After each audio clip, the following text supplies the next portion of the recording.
Edgar,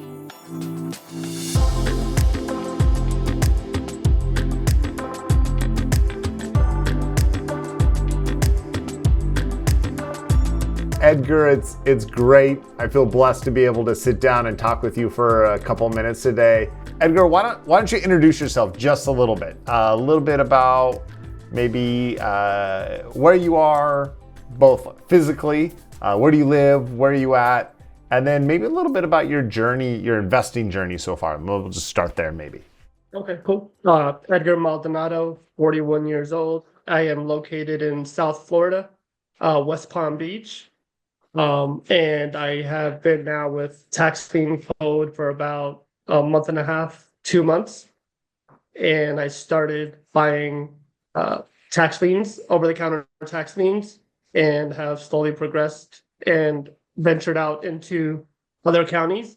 I think at this point now I have about 84 tax liens that I've purchased, and about 35 to 40 I have pushed filed TDAs on and pushed to auction.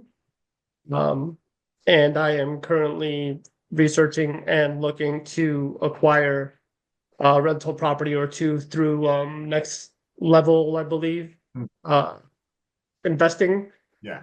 And trying to see if I can find any wholesale opportunities in the local area as well. Let's go back a little bit. You've been with us for 2 months, you said. So we're 2 months in, and you've bought over 80 tax liens.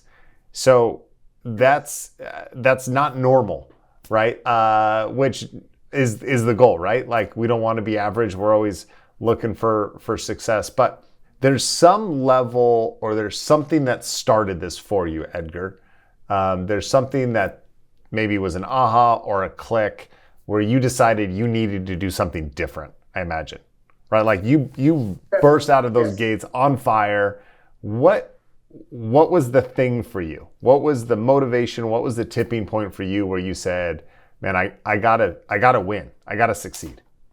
So with me, I've always been somewhat smart with money, at the same time dumb with money. Okay. So I've always knew how to work and acquire it. I just didn't know how to manage it. And I've ventured into a lot of get rich quick dumb schemes where I kind of lost money. Sure. But I was always in the position to where my risk tolerance was a little, Sure. Like what? Higher than normal. Sure. Like what? What are some of the dumb things you've done? Just getting into, like penny stocks and day trading and some other stuff back in the day. Yeah. I probably can't recall off the top of my head, but Sure. just kind of diving in with no research, no nothing, just kind of reading the headline without the fine print. Sure. And obviously it kind of, I came out on the losing end. Sure. So all that just kind of over time played a mental part in my head saying, oh, well, maybe I should just leave it in the savings account and let it do nothing, because at least there I'm not losing it. Sure. And then, life happened as I got older. I was like, well, why is everybody around me getting rich but not me? And I have, somewhat funds to do so or do something with it. I'm not watching it grow. I'm just letting it sit there. Okay. And then, kind of just life happened. I got divorced out of nowhere. And it just kind of clicked in my head like, hey, maybe the dumb decisions I made in the past were because I didn't stick to it long enough. I didn't read the fine print. What can I get into now where I can actually dedicate myself and my time to learn it and not let it defeat me? And then I came across your ads and I was like, well, that seems kind of interesting. Is it another one of those kind of get rich schemes? Only one way to find out. I went to the course. I'm like, all right, so far so good. And then, to move on to the next step, I had to make a financial commitment. And that was kind of the crossroad for me. I was like, all right, I came here, I like what I heard. Do I go home and do nothing like always, and then just wonder, hey, what can I do? And then do nothing at all? or do I make the financial commitment that's going to basically force me to learn and do what I need to get out of it, what I want. And I did. I decided to go through with it. I went to the 3-day, seminar, and it just kind of blew me away again. I was like, all right, I'm loving everything I'm hearing again. And from there, I was like, well, the results show themselves. Like I'm only going to get out of it what I want to get out of it. And it worked. And then, obviously at the end, there's another financial commitment. And I was like, I didn't even think twice. I'm like, yeah, who cares? Like, if I don't do nothing, I'm going to go back home, learn everything I did for 3 days, and then do nothing with it. Yeah. What better way than to invest in myself and push through? And from there, I was like, all right, there's no turning back. I got to be smart this time. And it's worked out so far. Yeah. You mentioned, and I think this is so fascinating. It's fascinating to me because I went through maybe some similar things, right? On our progression and our goal to become wealthy. There's that point where it's like, well, how come something's working for all these other people? You look around and people are making tons of money and they're having incredible financial success. And I know for me, I looked around and be like, man, I don't feel like I'm special. I don't feel like I'm more intelligent than anybody else. But there's so many people I looked around and be like, man, I'm at least as smart as that dude, right? If that guy's winning, like that guy's making all this money, I'm as smart as that guy. And I'm as capable as that guy. So like, what's he doing that I'm not? And I failed, right? Like I did things that didn't work and I wasted money and I got caught up in some of those same type of things, right? Like, you get caught up in the euphoria or the sales pitch of something and you're like, well, okay, I'm going to do that. And then it doesn't work. And then you feel like a failure. And then it's hard to do the next thing because you're like, I tried it before and I got my butt kicked. I lost some money and I feel like a failure because it didn't work. And then you see our ad, right? And there is so much skepticism around tax lien investing. And I get it because I felt the same thing, right? If it's this good, right? Like if this is reality, how come everybody isn't doing this? Like it hits all the check boxes of everything we want in investing, right? It's a secure investment that's passive, that like the collateral is incredible, right? It's a good rate of return. It's secure and it doesn't take a lot of time. So for you, when you got started, what was the click when you realized, because I think the first thing that I thought and that you probably thought and that everybody watching this thinks is that this is a scam. Like it doesn't really work. It's too good to be true. Like this strategy feels like it checks all the boxes. It meets everything that everybody says they want from an investment pool or an investment strategy. And if this was real, everybody would be doing it, right? That was the thought that I had, and I'm sure what you're expressing as well. So when was the moment, Edgar, where it clicked for you? When you realized that it's not a get-rich-quick scheme, it's not a scam, it's real and it works. When was that moment for you? I think it's when we were actually hands-on in buying the tax liens. Yeah. And seeing how easy it was to just go on the county site, look at the list, do a little bit of research, and then just hitting the buy now button. Yeah. And then realizing at that moment, interest is accruing. And the first thing I thought back was, well, I get all these dumb statements in the mail from my bank showing zero growth, basically.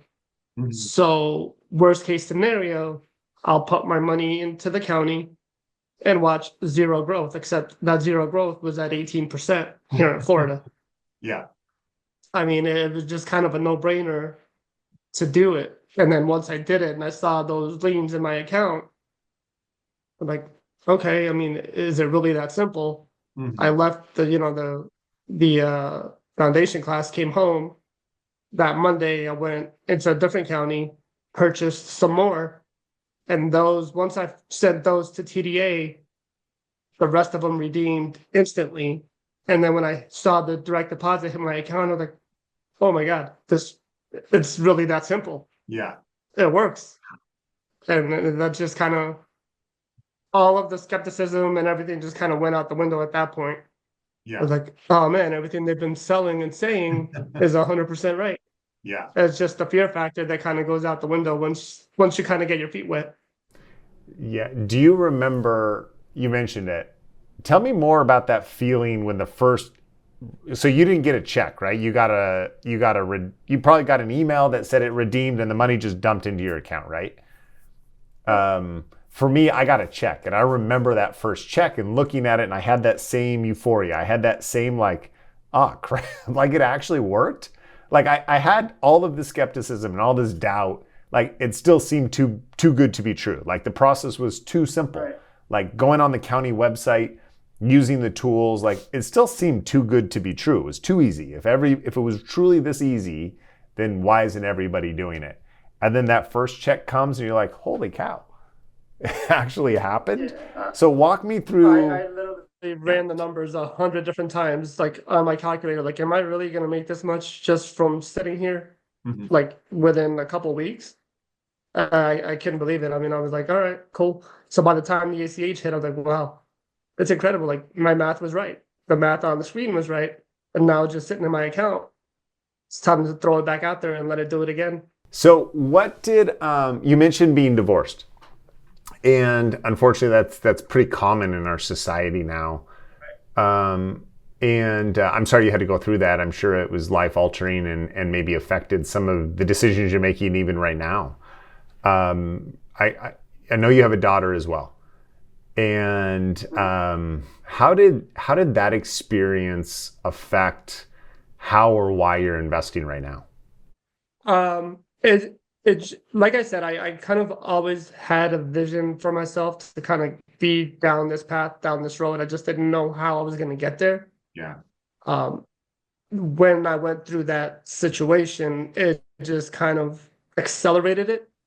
And I mean, luckily I found you guys because they just kind of took all the guesswork out of it for me at that point. And now, even though I had the vision, it's a lot clearer kind of how to get there and what I'm working towards. And ultimately, obviously, it's all for her and what I'm going to leave behind for her. So yeah, it's exciting all around, and it kind of erased all of the negative side of the situation. Yeah. Just because now there's kind of something else to look forward to and kind of work towards. And being able to bring her along the ride and take her to some of these events as she grows is going to be pretty exciting. Yeah. How will that change you as a dad? I mean, you got the 6-year-old daughter, and now you've discovered something that works. Like you have a little bit of responsibility now to raise and teach your daughter something that is impactful in your life. Right. Yeah. And that's why I'm kind of looking forward to her as she grows to kind of bring her in on this because I didn't have that. And I guess in my generation, it was a lot different growing up and parents kind of setting the path of, hey, you got to go to school, you got to get good grades, you got to get a job, you got to work. And that was never kind of my realm. Like I always thought outside of that. Yeah. And now that I have this opportunity, I want to at least provide that option to my daughter as well. And knowing that I can kind of be a different type of example for her to know that, hey, this is many different routes that you can go. You kind of have to pick your avenue, but it doesn't have to be one specific way. Yeah. To do that. There's so much retrospect or introspection maybe of like, man, I wish I would have known this earlier. I wish I was I learned this in college, or I wish I would have learned it 20 years ago. You and I are about the same age. And so I feel this pressure. Often people ask about Tax Lien Code and why I built Tax Lien Code and why we do all these trainings. And part of it is exactly what you just expressed, right? Like I feel a desire, like you feel a desire to teach your daughter and give her a different path and a different avenue. I've got 4 boys and I feel that pressure with my boys of teaching them and helping them grow and helping them make decisions that are going to be better for their life if that's what they want to do, right? Just giving them more options. Like, hey, this is what will lead you into middle class. This is what society tells you maybe you should do in terms of going to college, but here's another path. This is the path that's made me wealthy, that's made me successful financially. You get to pick now because you get to see both options. And so there's that introspection there. But it's also why we started Tax Lien Code. It's why it was like, hey, like this path exists. And to see people like you, Edgar, who you're 2 months in and the success that you're having. People ask all the time, like, Brian, why are you doing this? And like, here you go, Edgar, this is why I'm doing this, because you are the reason that we exist as a company. To see somebody who came into our program 2 months ago and you said you've bought 84 liens, and walk me through those numbers again. You bought 84 liens. How many have redeemed? 84 liens, about 35 active TDA applications in the process. Okay. I do have 14 of those liens that have redeemed already. Okay. 5 of them were at the TDA process, I guess. Okay. So I paid the roll-up costs, etc., and had them redeem at that point. And yeah, that's kind of where we're at numbers-wise right now. All right. So you've made a good chunk of income off of this already 2 months in. Yes. Yeah, and the majority of it was from those 5 TDAs that redeemed. And in retrospect, kind of learning how to navigate, buying them through the trust and the LLC and all that other stuff.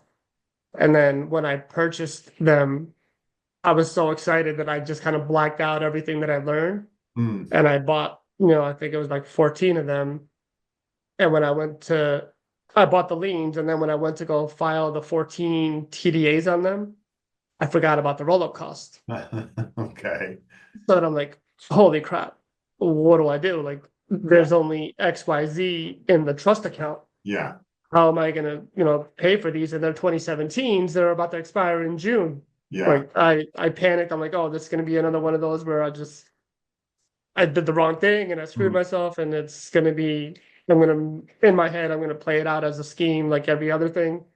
But I found ways around it through Monarch and Corey, who helped me out. So I was able to fund 5 of them. And I was like, all right, if I'll fund these 5 when they redeem, I'll go back and pay the other that I have left. But as soon as I did that, they all redeemed. Yeah. And I was like, oh, crap, I'd rather make 18% off of the 10K than, the 2K. Yeah. So in retrospect, I would have just ended up buying all of them and letting them redeem at a much higher amount. But at least now I know, and I got my first kind of big deal out of the way. And I made a nice chunk of change. So worst case scenario is still amazing. Mm-hmm. So your worst case scenario, you made 18%. I mean, that's a pretty good worst case scenario. Okay, so in the 2 months or in the last month, I heard a number. I want to hear it from you because it's incredible. How much have you made off of tax liens in the last month? I believe it's about 12,500-ish. I think something like that. That's phenomenal, Edgar. Like, congratulations. Like, I wish I had banners and balloons. I wish I could like teleport like confetti down at your house there in Florida. But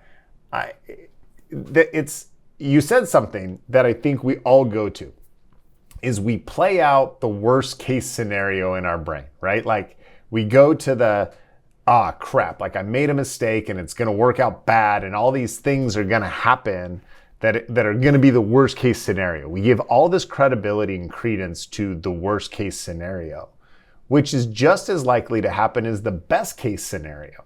But we don't give thought to the best case scenario. We don't ever believe that the best case scenario is going to play out, especially when you've lost money, you've had things that fail. So you immediately go to the worst case scenario and you start going through in your head of like all these things that can't work.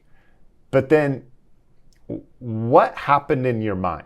Like, what was the shift or what enabled you to actually get over that, oh crap, it's not going to work out, I'm going to lose money, it's not going to work, to get to the point where you're actually executing, where you're finding solutions and you're working that created $12,500 of profit for you?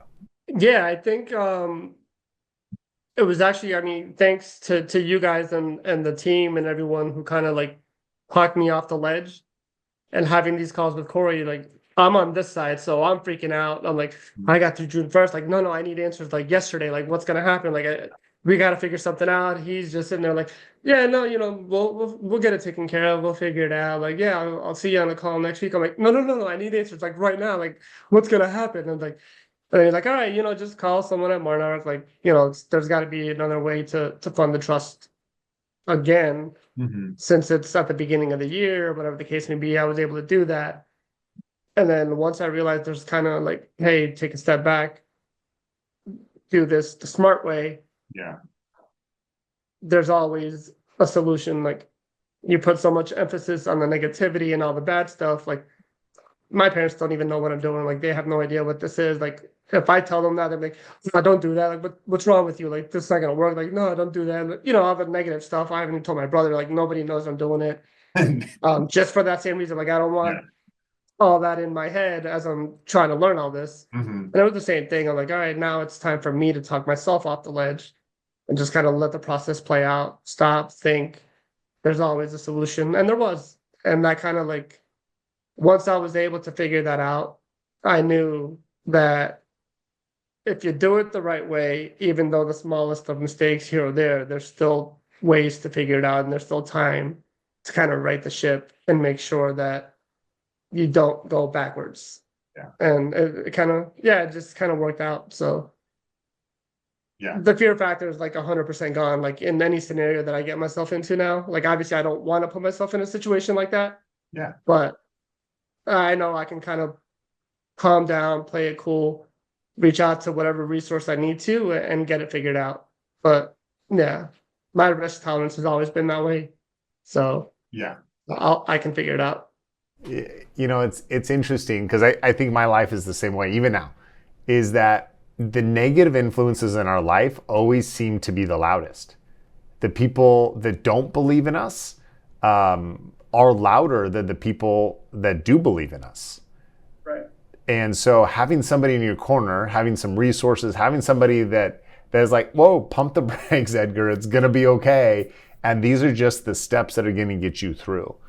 What would you say to that person that is just starting out, that maybe rewind 2 months ago, Edgar's sitting there, you have all the negativity, all of the chimes going off, all the people, your parents, your brother, all these people in your life that are going to tell you it's a bad idea not to do it, etc. Going through what you've gone in the last 2 months, what would you tell yourself 2 months ago? Yeah, I would kind of tell myself what I told myself 2 months ago when I first started this journey. It's time to do the opposite of what you've been doing. Leave all the negativity behind, all the hesitation, all the fear, all of that. Yeah. And just let go. Let live and let go.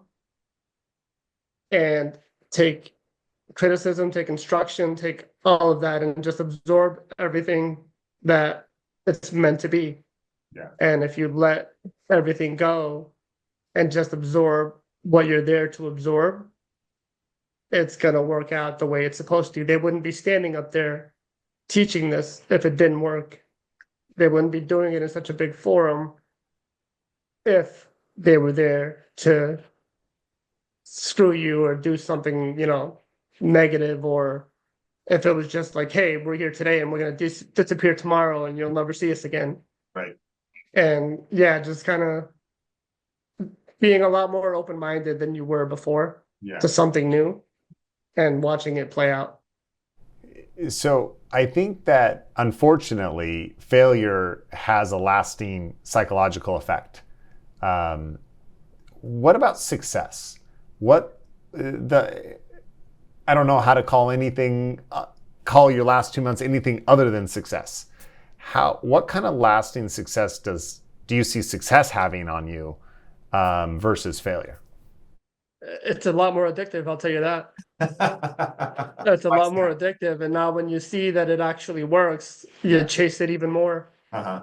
and it just becomes a lot more exciting to put more work into it. So it's like, okay, if I found this here, why can't I find that somewhere else, and somewhere else, and somewhere else? And then just watching it grow. And in the process of doing that, you're learning and you're picking up different tidbits from other people and other areas where this has also worked for them. And now that you know that it's worked for you, you can kind of share that knowledge as well with other like-minded people, Yeah. which is, one of the things that I love about discovery as well. Yeah. I don't have to try to communicate this to a friend or somebody who doesn't understand and would have the negative criticism. I can go on there and speak to somebody who knows about it already. And instead of coming with negative criticism or whatever the case may be, they know what you're talking about. They're like, oh, yeah, well, try this, or how have you checked out this county or done this or done that? And it just becomes a lot more, like I said, a lot more addictive to chase success and kind of see that progressively grow. Yeah, I love that. I love everything about what you just said there, Edgar. All right, so you accomplished probably, well, I guess I don't want to put words in your mouth. The success that you had in the last 2 months, was that expected? Not on day one, no. And by day one, I mean not when I first went into this program and said, hey, how is it going to work or how successful is it going to be? Yeah. Not in my wildest dreams that I think that was going to be possible. Yeah. All right. So take me through, now that you've seen it for 2 months, you know what's possible, or at least a sliver of what's possible, right? How has that changed what you expect the next year to look like? And maybe take me through the next year of Edgar. Yeah, so I guess now that I've seen this and how it works, and I've kind of branched out and seen kind of the different avenues that this can take you through with real estate and all of that. I definitely want to see those numbers drastically increase, and it might not be on a month-to-month basis. And I'm used to that because I've done sales my whole life, so things come in bulk. But from now till the end of the year, I would definitely love to acquire some real estate, a lot more tax liens, and I would definitely love to start focusing on auctions and trying to win some as well. Yeah, that's incredible. Good. What's the point, Edgar? We all want more money, right? And that's, I think, the goal for a lot of people is we like, hey, I want to have my bank account bigger. I want a better return. But what's Edgar's actual goal? Like, what are you trying to accomplish? Financial freedom, peace of mind. I mean, like I said, I've done sales, so I like wait, I'm doing this call from my kitchen on a what is it, Wednesday, Thursday? I don't even know the day of the week. Thursday. Yeah. Yeah, it's a Thursday. I'm sitting here doing the call at 12 o'clock. Before that, I had breakfast. I went to the gym. Um, and I can work from the palm of my hand. I can work from a laptop as long as there's Wi-Fi. And I want to be able to continue to do that through this so I can show my daughter that and show her how, if you do things a certain way, you can have the same flexibility and financial freedom from now till, however you want. Yeah. And my goal has always been I want to be somewhere on the other side of the world Hmm. working Yeah. while I'm overlooking, the water from a cliff or something like that. Yeah. And having the financial freedom to do that is kind of what I like to chase. Yeah. It's all right, Edgar. I want you to make a deal with me. I just got back from my wife and I went to Japan for 2 weeks. Nice. We got back last Friday, so about a week ago.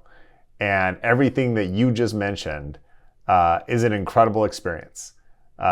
Sitting overlooking the Tokyo skyline from our hotel and working from my office in Tokyo, sitting on a river in Kyoto, Japan, and jet lag's a beast, and so waking up at 3 o'clock in the morning and before the sun's up and getting a laptop out and sitting there on the river in Kyoto, Japan, and working and being able to invest from anywhere,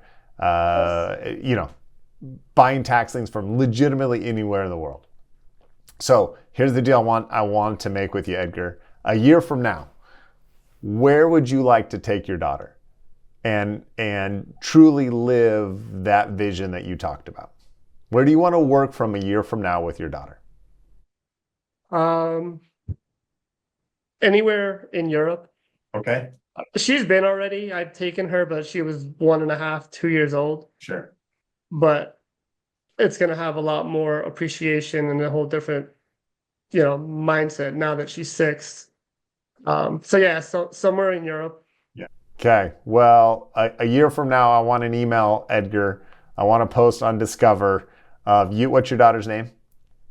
Amelia. Amelia. All right. So I want you to take Amelia somewhere in Europe and sit down in a cafe, sit down at a dinner, and take a picture of yourself and Amelia enjoying a great dinner. Send me the receipt. I'm gonna buy you 2 dinner, someplace in Europe. While I'm buying a tax lien. That's right. That's right. Because that's why we're here. That reality, that dream. It's pretty incredible. Yeah. So, deal? Can't wait. Absolutely. All right, sir. Well, in parting, one piece of advice from you to whomever, maybe a piece of advice from Edgar to your daughter, to the student that's watching this, to the investor that's trying to decide if they want to change their pathway. What's the one piece of advice, Edgar, that you would give somebody now that you're 2 months in? You're going to get out of it what you put in. The effort and the mindset that you bring into this is what's going to shape ultimately the results that come from it. That's great. What have you put in? A clear mindset, absorbing everything that I've learned. And the first thing I do every morning instead of opening up my cell phone is my laptop. Check different counties, check the current state of my liens, check the real estate site, and look for ways that I'm going to grow today from yesterday. Yeah, well, what would you say to the person that say it's not fair?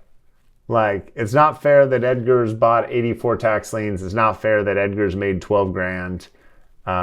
Because there were people that came to the same class that you did, their very first training that you showed up. It was a free 75-minute presentation. And to that other person that's sitting in the room that hasn't had the success that you did, that's saying it's not fair, what would you say to that person? What kind of effort have they put in? And even it may not be financial part of it, but if you're stuck in a rut or you can't figure out why someone's bought 83 and you haven't bought any, or you've only bought 1 or 2. Have you reached out to the resources that were made available to us to see how you can grow, or, what's holding you back from doing something else in the realm, or how you can kind of find a path forward to get to that point? The stuff I love to see on Discover is people who've done more than me or have done something that I haven't done yet. Because that's the people that I want to connect with and ask questions. One of the biggest things that kind of held me back in the past is not wanting to annoy someone by asking.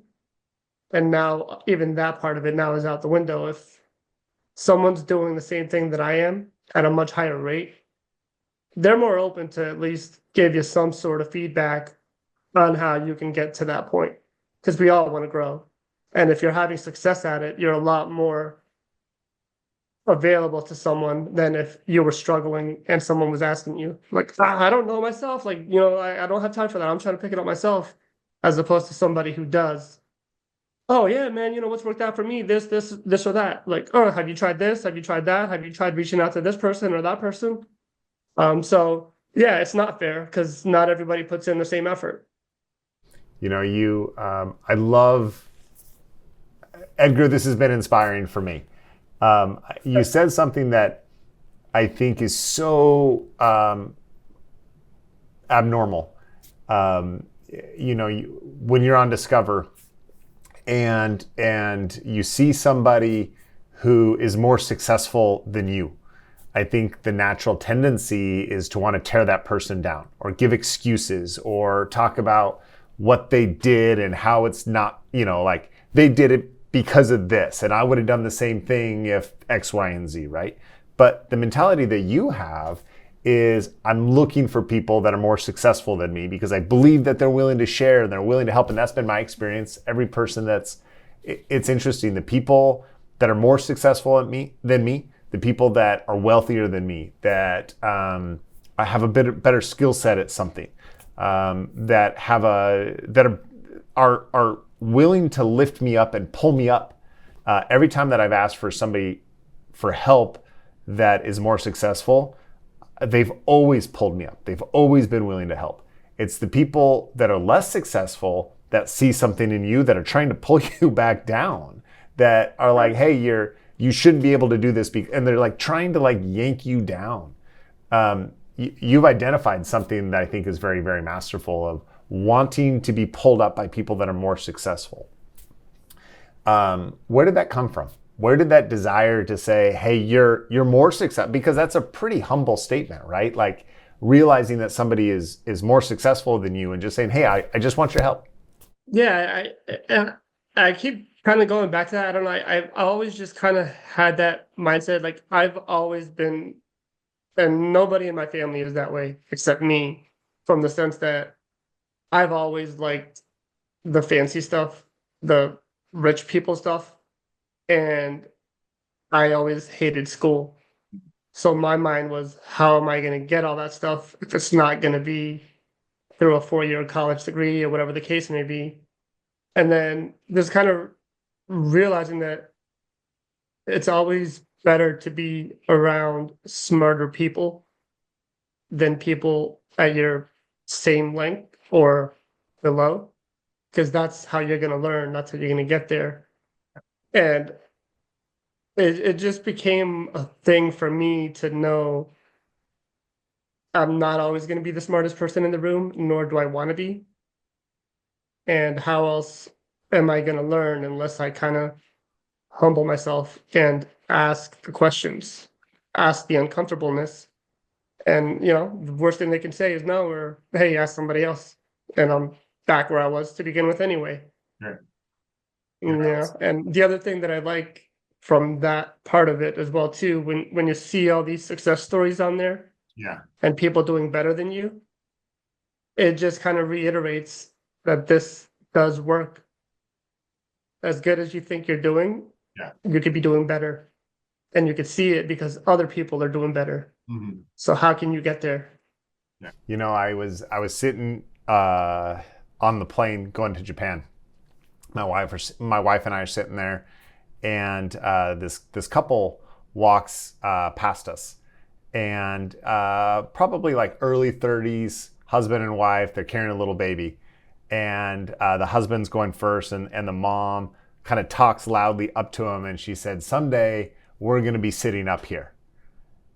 Right? And I remember that. I remember heading back to coach and looking at the people sitting in the front of the plane and thinking, man, someday I'm going to be sitting up there with them. And I'm sitting there in the seat, and she says that to her husband, and I'm like, hey, just ask me. Like, and I wanted to be like, hey, buy tax liens. Like, hey, this is what you should be. I don't know what you're doing with your life. I don't know what you do professionally, but I'm sitting here because of tax liens. Buy tax liens. And I'm like wanting to jump out of my seat and be like, hey, this is what I'm doing. But she makes this comment and doesn't ask. And I get it's awkward, right? Nobody's going to sit there as they're walking past first class and be like, hey, what do you do? How do you sit here? But what you're talking about is exactly what people should be doing, right? Like, hey, instead of just walking by and like, hey, someday I'm going to sit here. Hey, let's turn to the person that's sitting there and say, how did you get here? What do you do to get here? And so I love the mentality that you have, Edgar, of like, hey, let's just ask, because people are willing to share. This community is so incredible, and the willingness of everybody to share. I mean, we built Tax Lien Code based around that core belief that we're willing to share, we want to teach, we want to train, but it's so incredible in Discover to see people that are doing exactly what you're talking about, that are having incredible successes. It's incredible to see you on there, Edgar, as well, giving your tips and your advice and your help, trying to pull everybody up. It's exactly why we created Discover and why we're excited about it. Yeah, definitely. Thank you. And I'm very appreciative and thankful that I found your ad and I decided to go with it, because the amount of resources that you guys provide is top notch, and it's definitely changed my life around, and it came into my life at a point where I needed it most. And all the events that I have attended and plan on attending and Discover and all of that stuff is it's been life-changing for sure. Forever grateful. Well, it's because of you, Edgar. We're here because we're trying to find people just like you every day. And it truly makes me excited, makes me happy that we exist and that we're doing what we're doing, because like, you're the goal, Edgar. You're the reason that we do everything that we do. So thank you. Thank you for being Edgar. Thank you for believing in yourself and believing in us, because it's why we do what we do. Yeah, no problem. Thank you for reaching out. Appreciate it. All right, sir. Take care. Send me Hey, I expect to hear from you at least in a year. I can't wait to get that picture of you and your daughter.